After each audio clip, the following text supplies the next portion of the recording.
This class hierarchy does not compile. What's the compilation error and how do we fix it? Let's learn.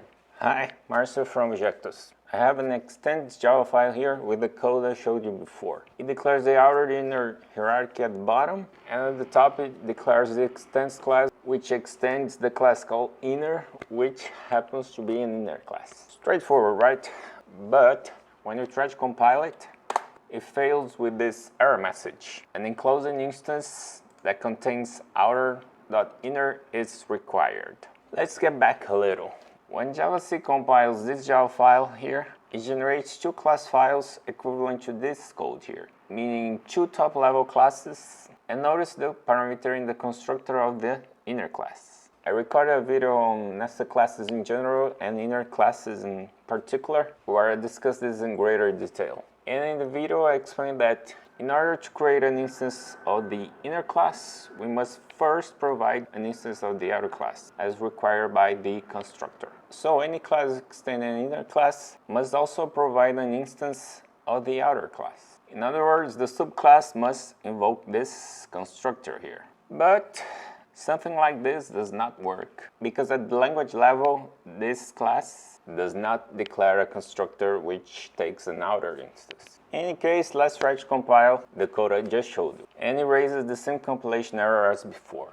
So what's the solution then? The language provides what's called a qualified superclass constructor invocation. There are two variations. The first one is using a primary expression, like so. And it can be another primary expression, like a method invocation. Here, the create method returns an instance of outer, and from this instance, we invoke the superclass constructor. Of course, super refers to the superclass of extends and not of outer. The second variation is using an expression name. So we get an instance of outer from the constructor, and from this expression name, this variable, we invoke the superclass constructor. Once again, the superclass of the extends class and not of the outer class. Right, let's test everything.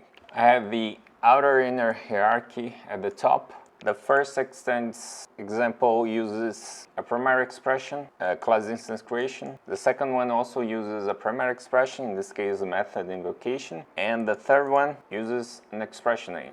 And finally, here at the bottom, we just create an instance of each of the classes just to see that the code compiles and runs. Right, let's run it.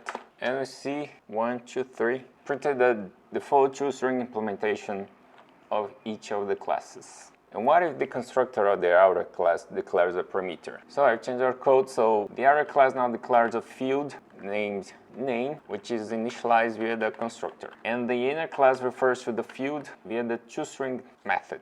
So when we print an instance of the inner class or any of these subclasses, it will print the value of name. And we've updated our extend classes because now we need to pass the value to the outer constructor. So here is the string ex1, the second one we're passing ex2, and the third one we're passing ex3.